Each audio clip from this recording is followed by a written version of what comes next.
I've gone from feeling very friendless and lonely to feeling like I've got a great community of people. You know, I can see why you call it a brotherhood. Becoming a parent for me was the kind of catalyst to go, I don't want to pass this on, actually. It'd be very easy to pass this on. I've had men standing in front of me crying for the first time as an adult and feeling love for the first time in their lives. And they're in their 40s or 50s. The kind of the leap of faith for me has been, it's okay to ask. And when you ask, great things happen.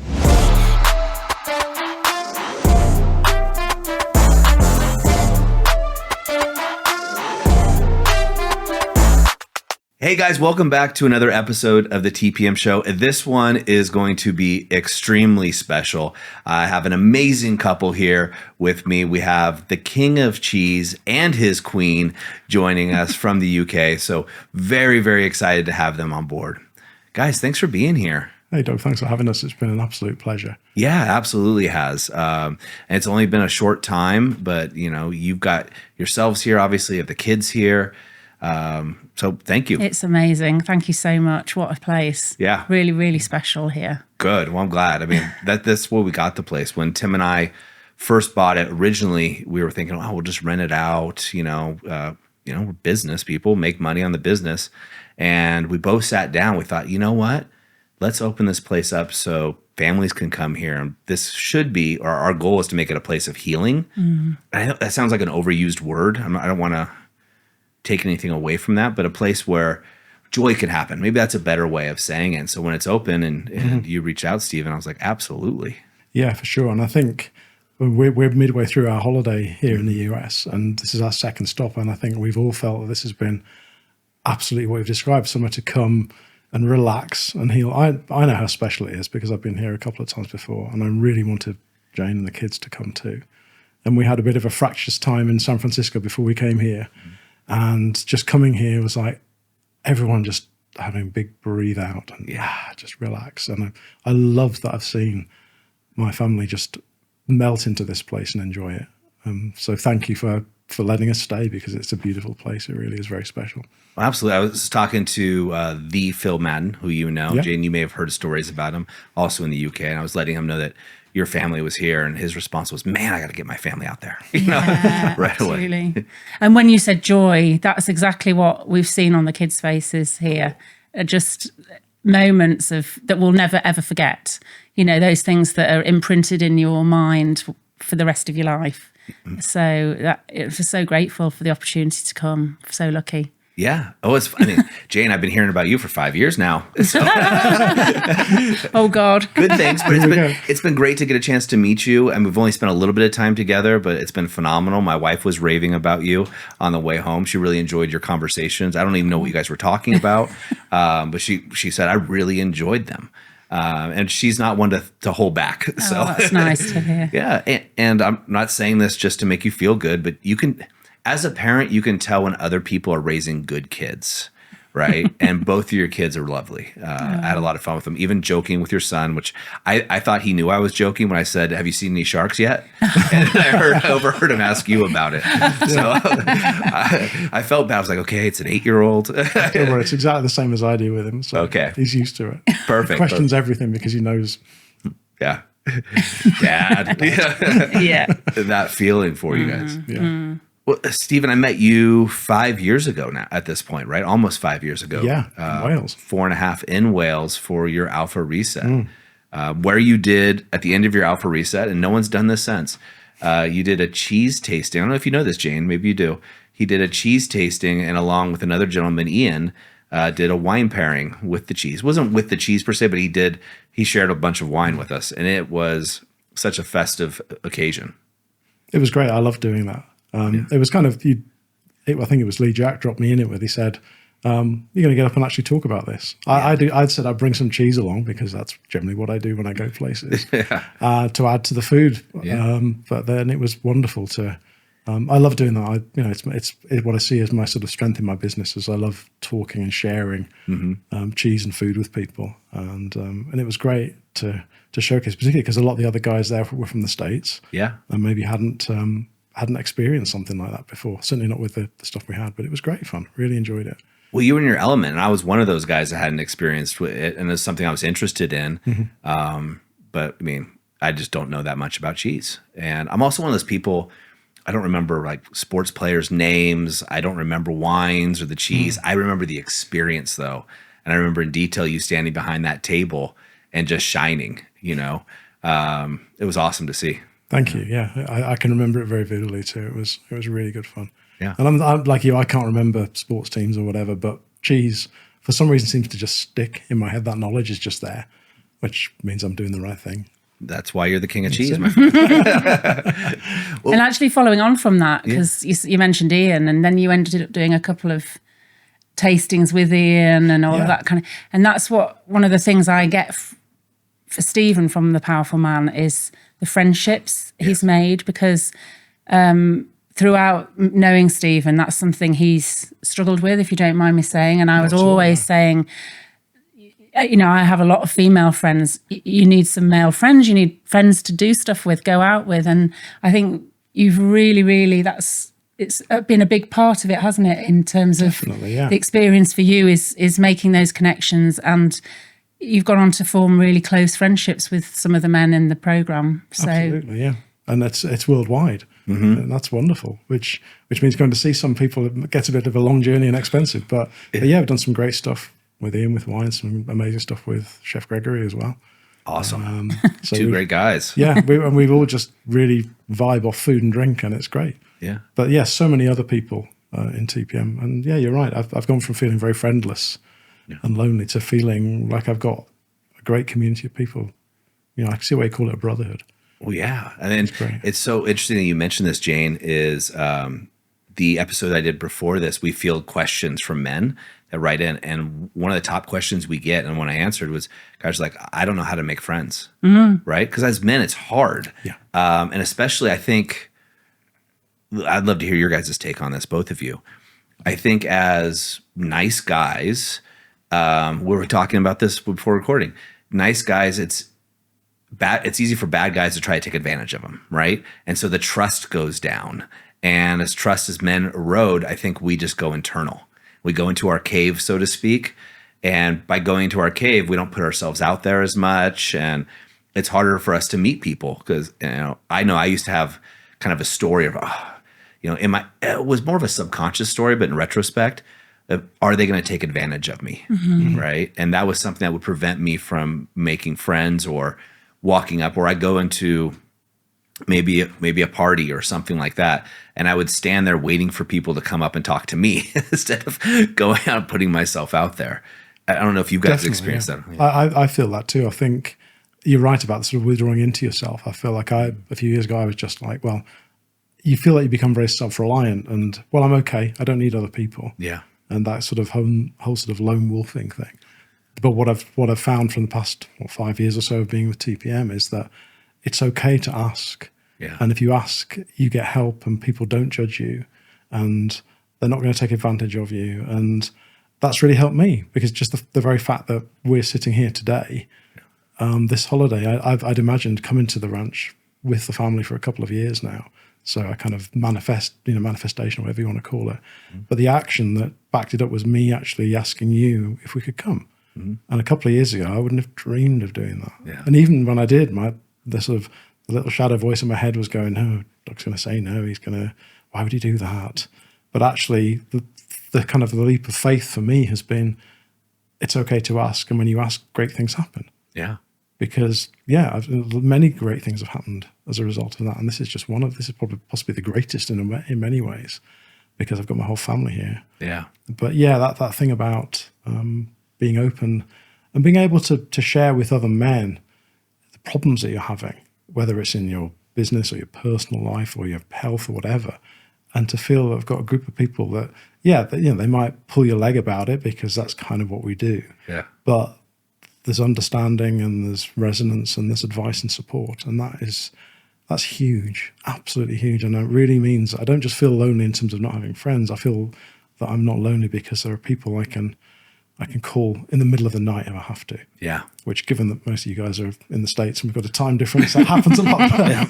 Fair enough. But yeah, even then it's just, and I know talking to some of the other guys in the UK have said that they kind of let some of their pre-TPM friends slide because all they want to do is drink beer and talk about, football or whatever. Yeah. They don't want to get into the actual nitty gritty and the nuts and bolts about their lives. And it's so important to get into that, because life isn't perfect and it's difficult and you can't sort it on your own.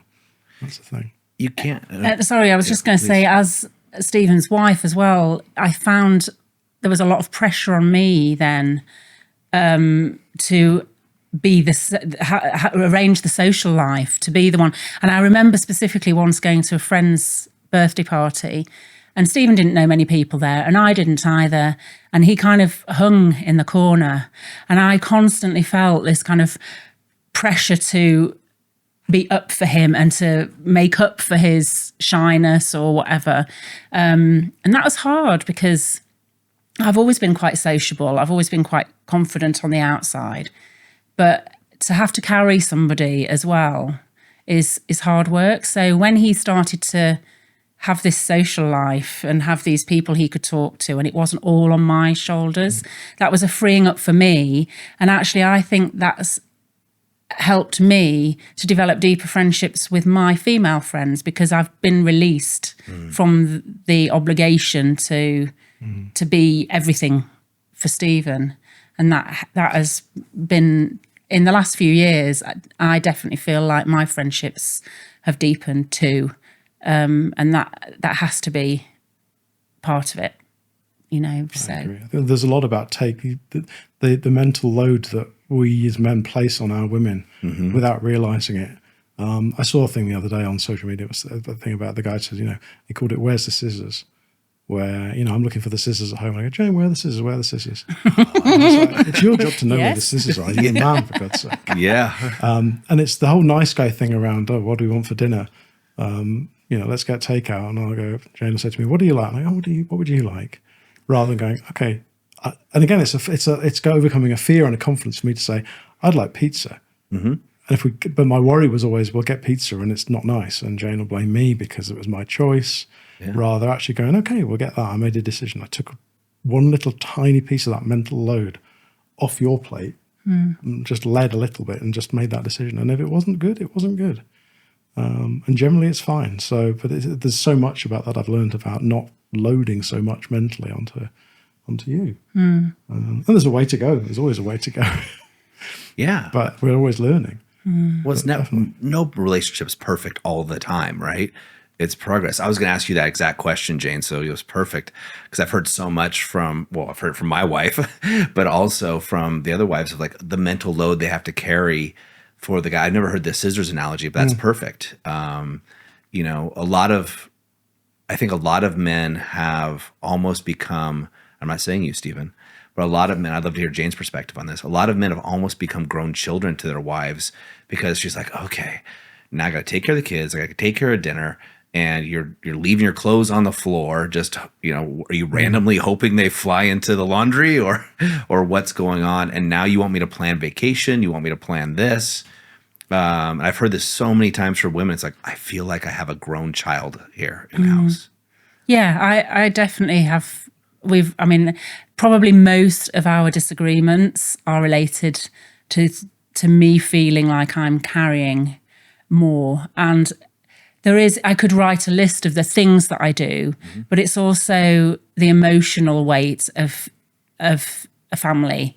So if the kids are upset, or if there's something going on at school, or I feel like it's my responsibility to be the emotional support for them and to be the one that finds a way through and talks to the other mums about it, and so I think there's a lot that women do that's invisible. Yeah. I think their husbands don't understand when they suddenly have a meltdown and are like, I'm going crazy here, because what I felt was I couldn't have anything outside of the home for me.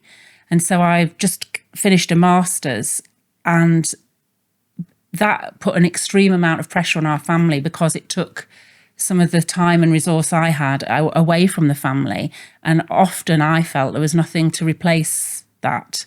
And so then there was a gap, and it wasn't being done, and that was incredibly stressful. And so I think just generally, and I talk to my friends about this, there's people call it this mental load, and people have been talking about it. It's emotional as well as actually the tasks of doing the jobs and thinking about, when do the kids need new school shoes? I need to take them to the dentist. I need to take them to the doctors.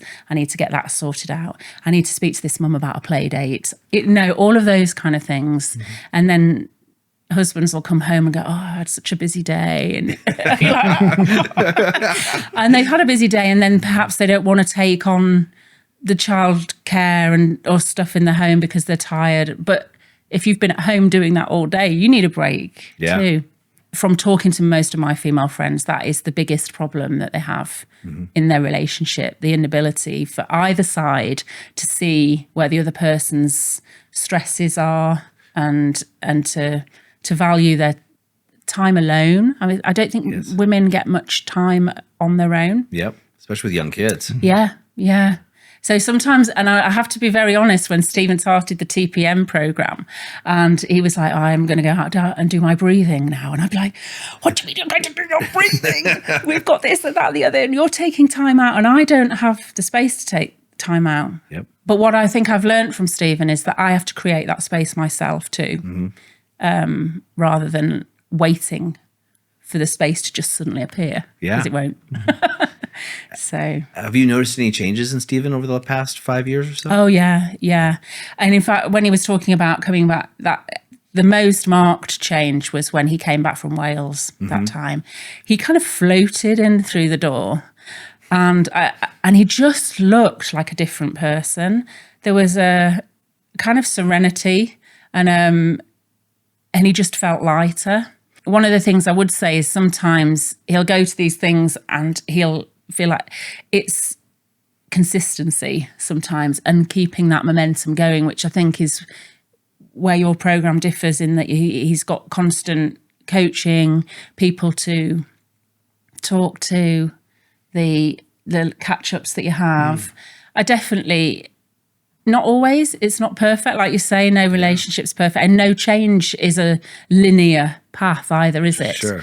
So sometimes I'll say to him, you need to go back on one of those retreats, but I don't know what you feel. I agree. I mean, and yes, it's that constant journey, isn't it? And there's consistency, and that is one of my I know it's one of my weaknesses, but it's good, as Jane says, to have everybody there to be able to go, come on, let's keep going. And sometimes you feel like you fall back a bit, but you don't fall back as far as you were.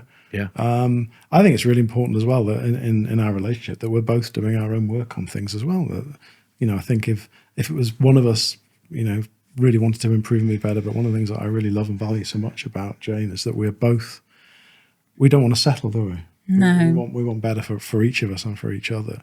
That's beautiful. And I think some of the stuff that I learn here, I can share with Jane, and it helps her, and some things that she's learning, on the things that she does, share the other way. And we kind of go, we're going along together, which is good. One of the things I'd say about doing that in the UK is it's not, I think in America it seems more accepted that you take help, that you have a therapist, that you work on yourself. That in the UK, I think, and when Stephen talks to maybe guys in the UK who aren't, there's a real barrier. Yeah. There's a real and it's the same with me. I've noticed, particularly within family and friends, when I've said, I'm seeing a therapist, or it's kind of, well, how long are you going to be seeing that for, and what's wrong with you? Yeah. And so I think it's quite bold of both of us, yes, to take because it's not really part of British culture to ask for help. There's still very much a kind of grin and bear it, get on with life, and it's weak to ask for help or to see a therapist or to do a coaching program. And I've got friends who are coaches in the UK who struggle to get clients because I think there's a real, I'm not paying for that. Why would I want to pay for that? Sure.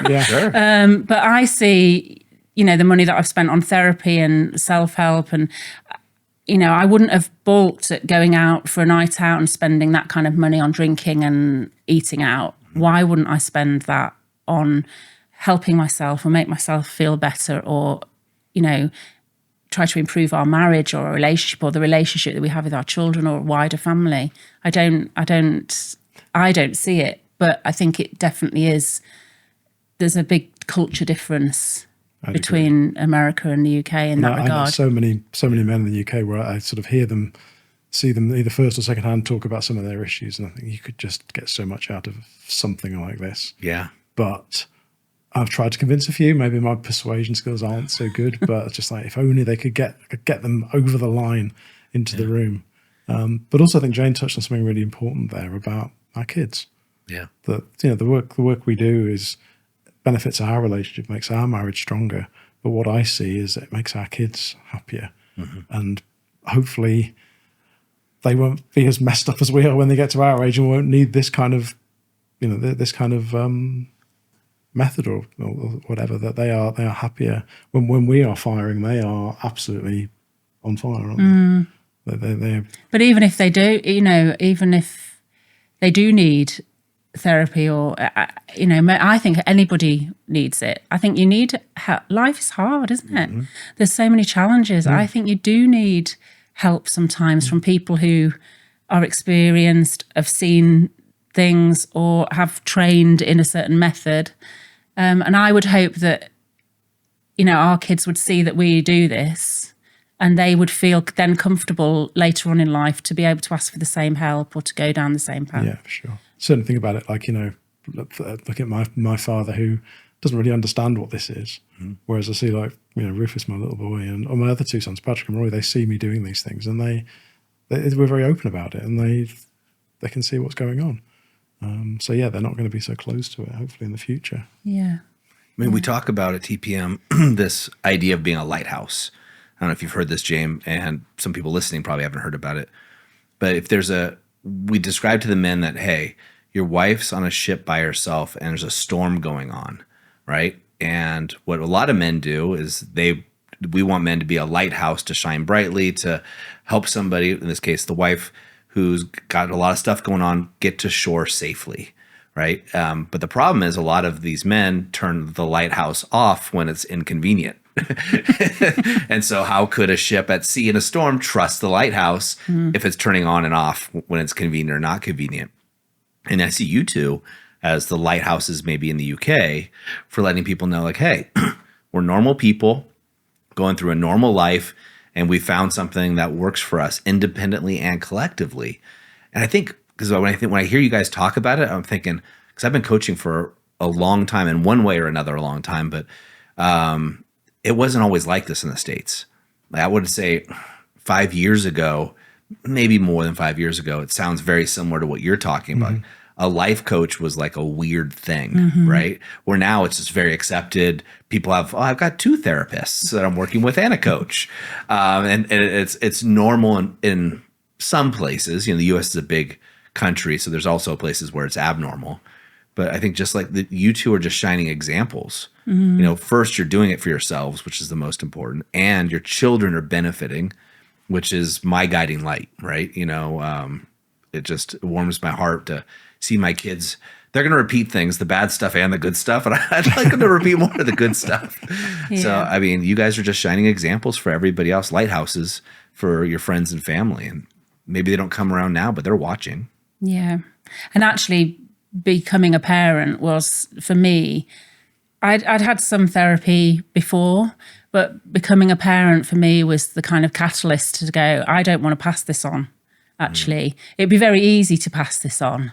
And it's hard work to change perhaps the way you've been brought up, and to change the narrative of your story so that your children see something. And, you know, a lot of people talk about trauma as well, but also to shield your children from any trauma that you might have experienced and not to pass that down to, which is exhausting work. But to me, that is the most important thing I can do as a parent. And I feel very strongly about that. And there's lots of other things that intertwine with that I feel very strongly about, protecting my children from. Yeah. Because I think that's our job, to protect them and make them feel safe and to allow them to explore the world and to see the good things. Yeah.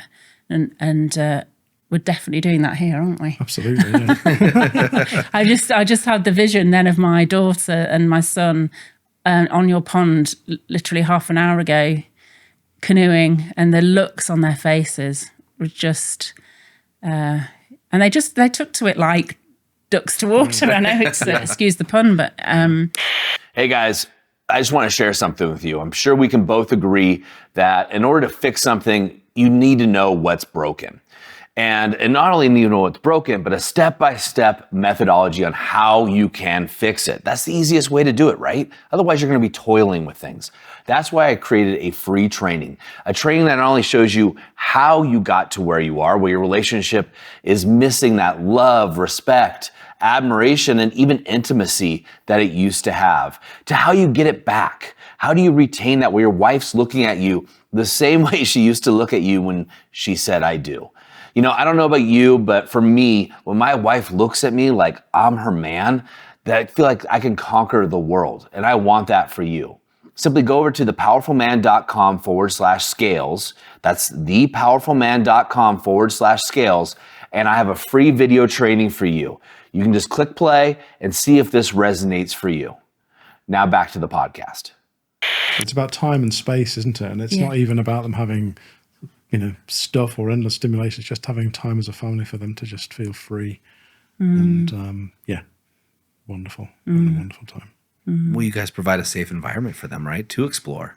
I think that's kind of what you're talking about here is they feel emotionally and physically safe.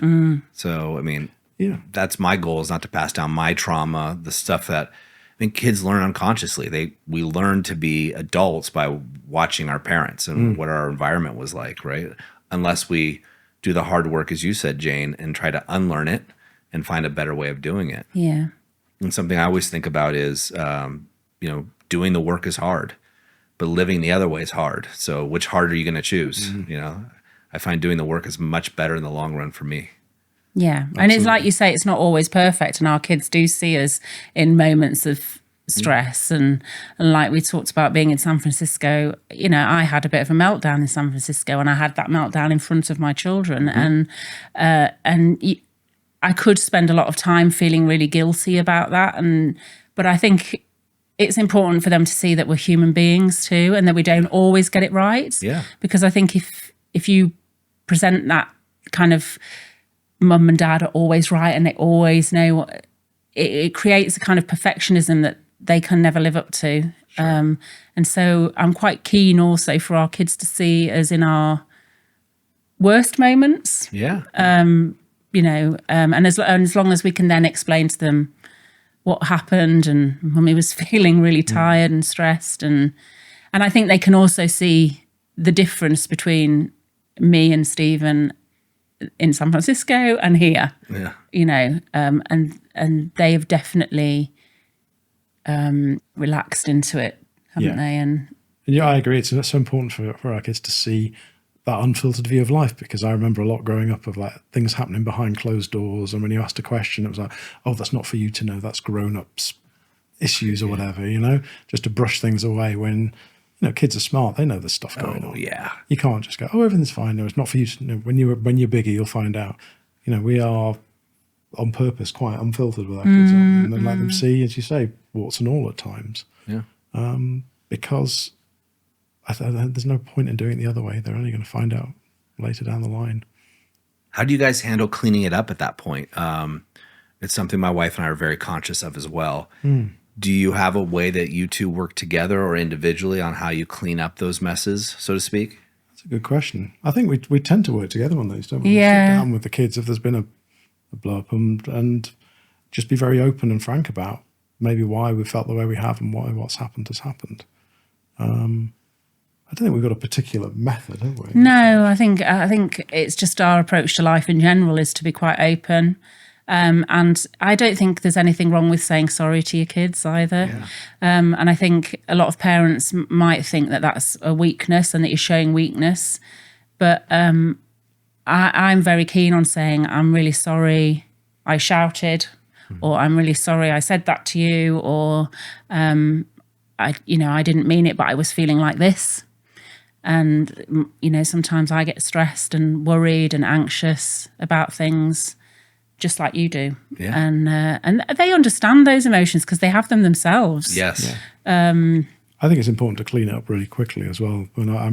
As a kid, I remember my mum was very good at that. She would explode and shout and yell, throw things at times, but then she'd be very quick to come around to me and my sister and circle back and go, okay, I'm sorry I did that. It's because of this, this, and this.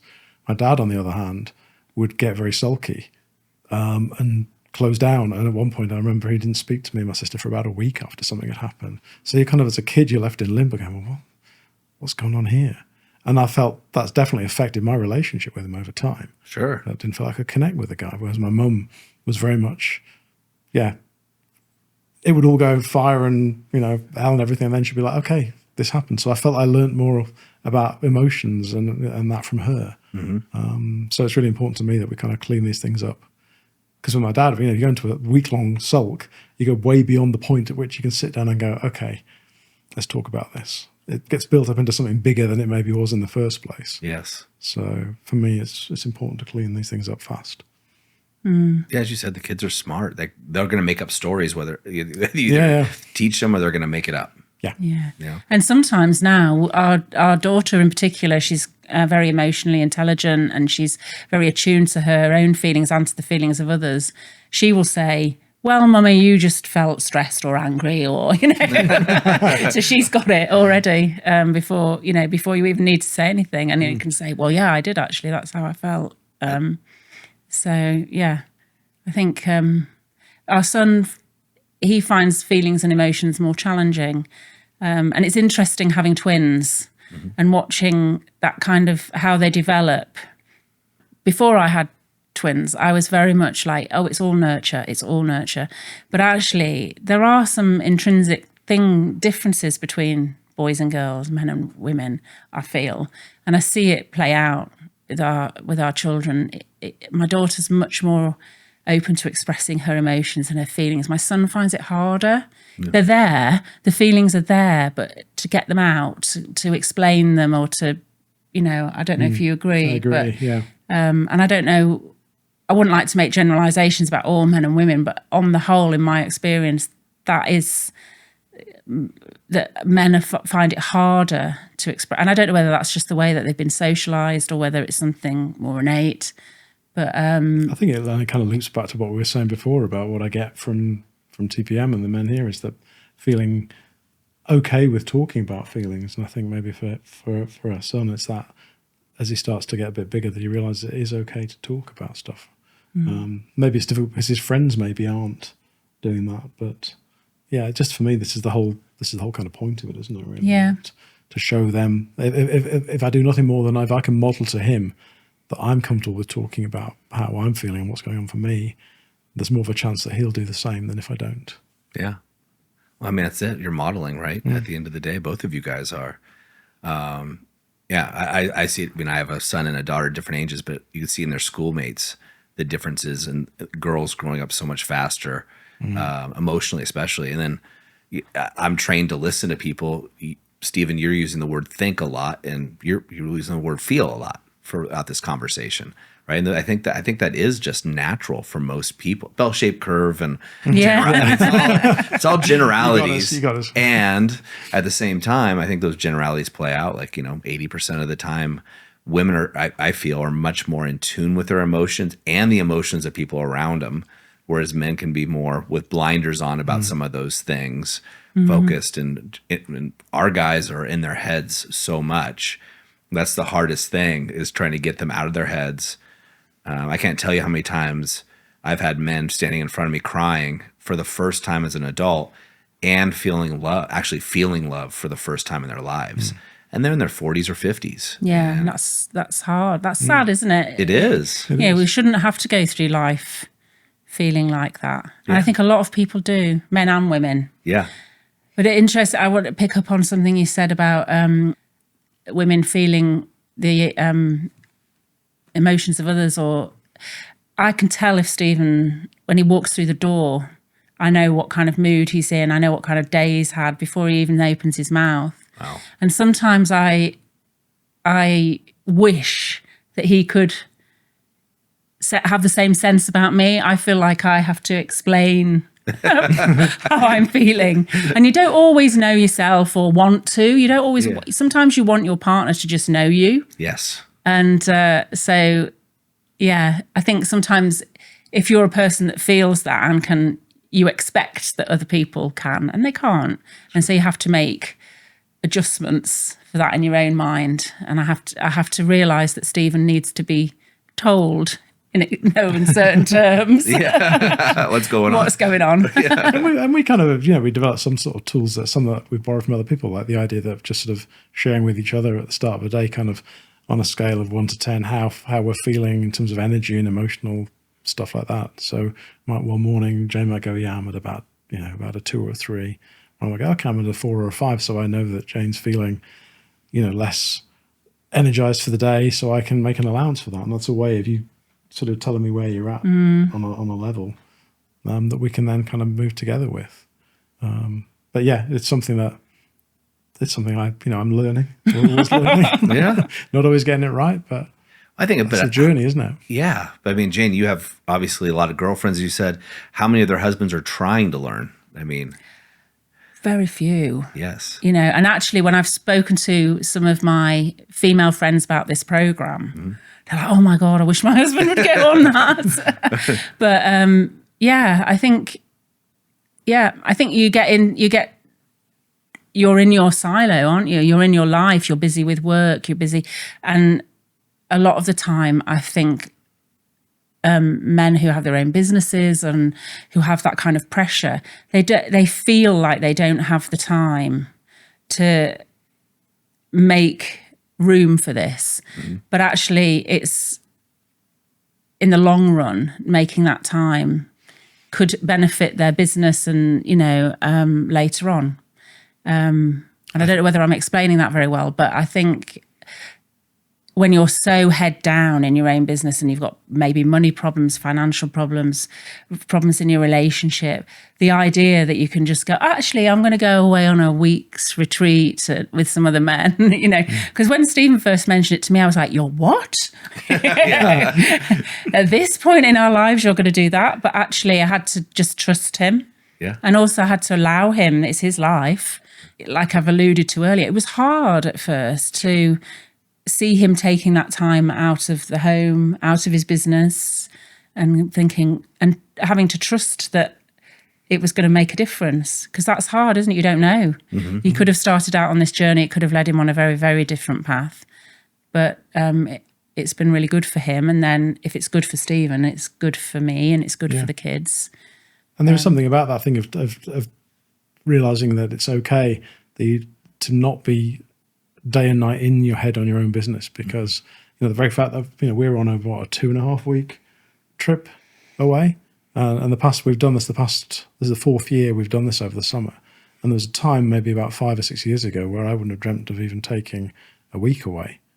We got married 10 years ago, and our honeymoon was 4 days.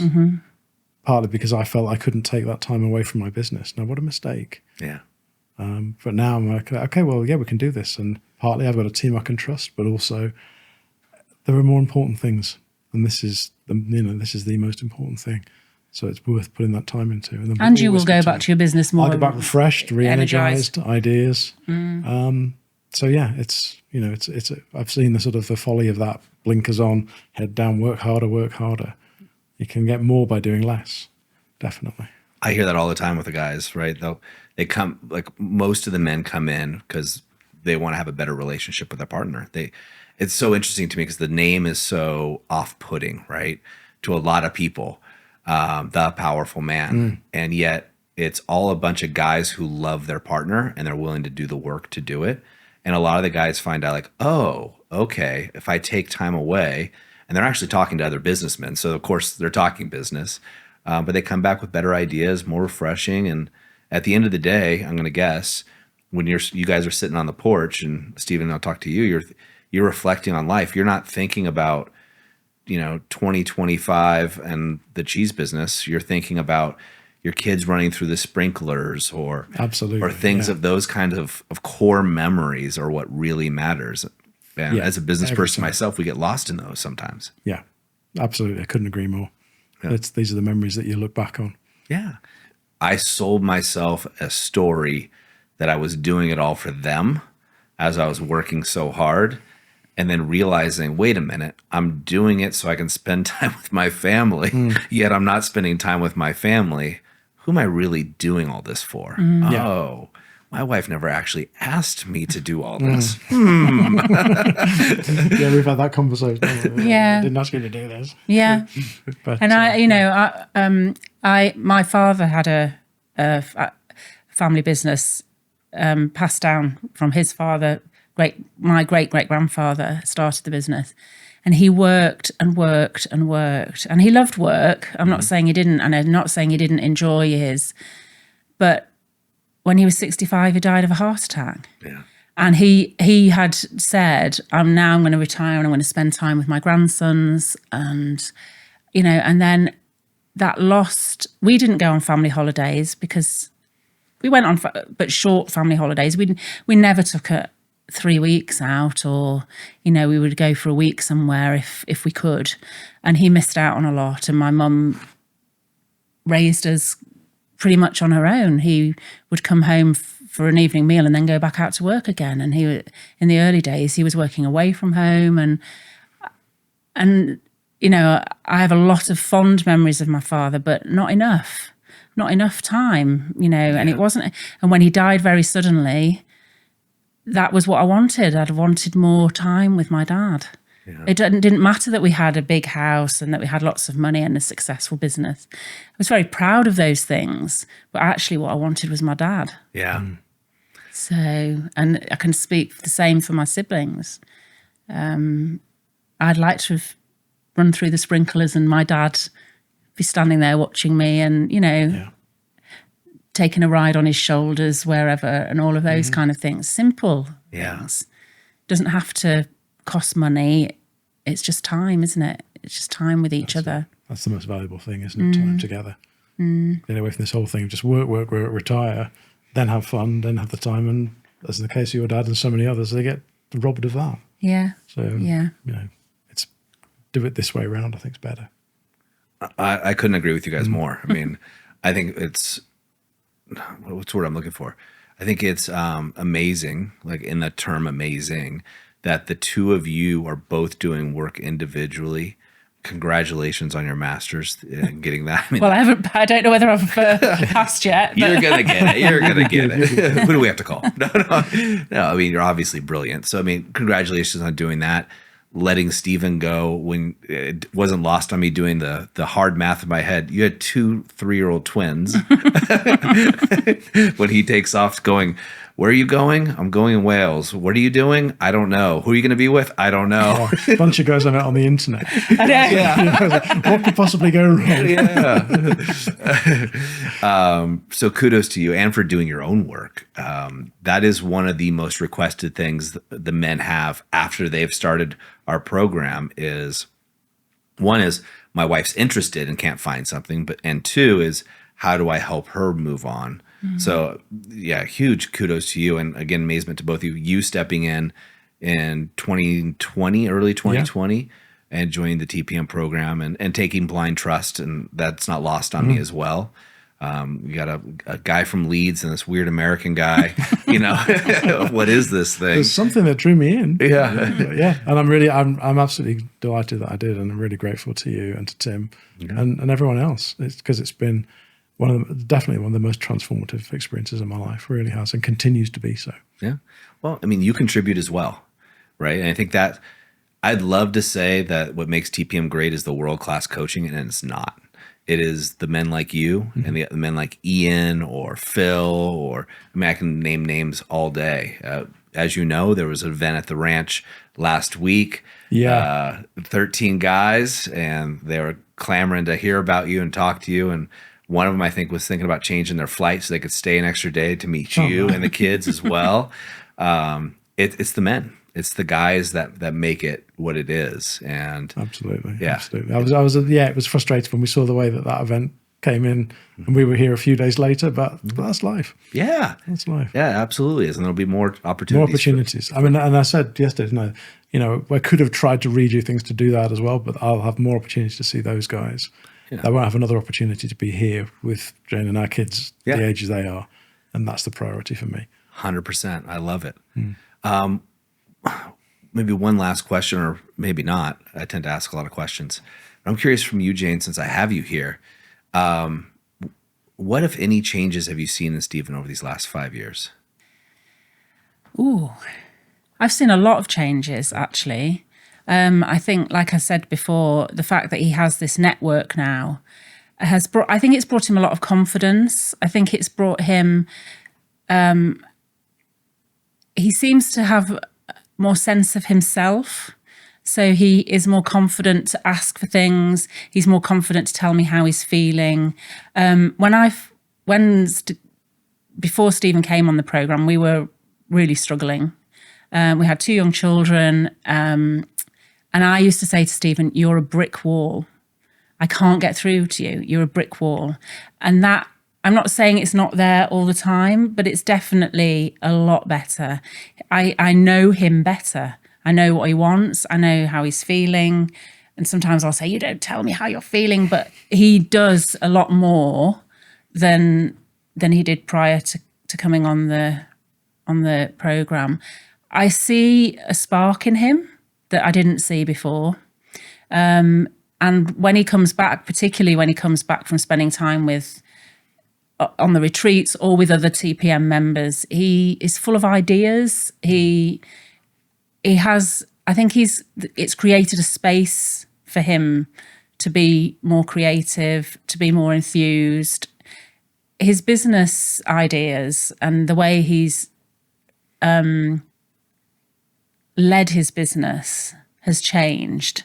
5 years ago, he was very much like, "I've got the cheese shop, I've got a couple of events, and that's what I'm doing." And it was kind of day in, day out. Now he's doing talks to other people. He's traveling all over the country and doing big events. He's coming up with new ideas for the shop, and also he's got the confidence to go out and meet more people. So he's networking more with people in the industry.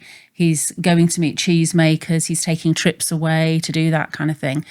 None of that was happening before. So I think he just feels like he has more control over his life. And I didn't like the name The Powerful Man. I have to put my hand up. But he he is more powerful. Yeah. He's got more power over his life and the way he wants to take it. And he's more decisive about the things he wants to do at home with the business. This holiday is an example of that. Before we did TPM, it would have been me saying, "Should we go here? I'll book this, I'll book that." But he sorts things now. So I know I've said a lot in that, but there's an overall sense that he is more in control of his own life, and he has a path that he wants to go down, and he's going to make things happen, and that's the difference. I'd imagine that makes you feel freer and absolutely and more secure too. Yeah. And it took a lot for me to trust Stephen again, but that trust is coming back because I do feel safer that he will step up to those things, whereas I didn't before. I felt I had to lead. The burden was all on my shoulders, but I can relax into that a bit now. And I wouldn't have been able to do my masters if I hadn't felt that. Yeah. So it does give me the freedom to explore things that I want to do too. Awesome. Which is good. Yeah, and what you just described about the feeling I get, the ideas, the energy that I get from spending time with either you guys as coaches or with the other guys in the movement. Yeah, I feel like I just resonate an entirely different plane, and that is the powerful thing, I think. It feels good to lead in the right way because I don't feel like I'm domineering or controlling at all. It's like, yes, I can see that sometimes that's what you want me to do. It's like, you don't want to be with someone who's indecisive because it's not attractive at all, is it? And I feel it comes from a good place. And, like I said before, coming here and yesterday, we had such an amazing day. And I was journaling last night and I sort of wrote down that this is what I wanted to create. And I actually wrote down, thought, I feel like I'm a powerful man. Wrote that down because I did feel that, and it felt really good. It just all just clicked into place at that point. So yeah, and I do feel that energy that I take into my business and my family, and it's wonderful. And I would never have found it by myself. Awesome. I lied about the last question part. What's one thing you love about Jane? Put you on the spot. I love how she is always there with an enormous spotlight shining it down on where I can be better. She's there to push me in the best possible way. Yeah. I also love her smile. There's a smile she does which is just sparky and alive, and I never grow tired of seeing that. It's beautiful. What's one thing you admire about Stephen? Oh my God. Just one. I think Stephen's a very determined character, and I think he's shown a lot of bravery by doing this program. I wouldn't have said that 5 years ago. In fact, if you'd asked me that question 5 years ago, I don't know whether I'd been able to tell you. But I think it's inspired me, the bravery, to accept, to kind of look at himself and to see where he needed to improve and to take the steps. And yeah, that's what I love about him now, because it wasn't there before. That's awesome. Congratulations to both of you. I mean, Jane, it's been, I've said this before, I'm going to say it again because I mean it. It's been awesome, an absolute pleasure to get a chance to meet you and spend a little bit of time with you and your amazing family and your kids. So likewise. Thank you also for being brave and courageous and coming on here and not knowing what we're going to talk about. That takes a lot. Yeah. And you, my brother, I mean, I feel like I've had a bond with you since 2020 when I got a chance to walk alongside of you of your journey at the TAR and the other events, the Alpha Rising and everything else. It has been I've seen the changes in this man, and it hurts me a little bit that you thought I would say no, because, but that's on me. That's not that. You know, that's in my head. But yeah, and thank you, because I just thank you for seeing potential in me, because when I started, I couldn't see it. I didn't know where it was going to go. But you and Tim and the other coaches saw something and have helped to draw it out, and my life is so much better as a result. Dude, I love that. Yeah. You know, that makes it all worth it for me. There we go. Yeah. Thank you guys again. Thank you. Thank you. Gentlemen, as I always say in the moment of insight, take massive action. And this was just another example of an amazing family. Jane has shared so much relevance, guys. You know, I may say it, but now you're hearing it directly from a woman's point of view. Not that Jane is speaking for all women around the world. I don't want to put that pressure on her, but she's speaking for herself and for her girlfriends or her friends, that, you know, what they're looking for in a man. And for some of us, it takes us hearing it a number of times to get it through. And then Stephen has shared with you his journey and what it's done for him. And guys, I want for you what this amazing couple has. Again, it's not always perfect. My marriage isn't always perfect, but it gets better the more I work on it. And it's like anything else. At the end of the days, when I'm sitting in my rocking chair, when I look back, I want to look back at a good relationship, or at least knowing that I tried my best to have a great relationship with my wife, and certainly a great role model for my children. And I want that for you guys as well. Take care, and we'll see you next time on The Powerful Man Show.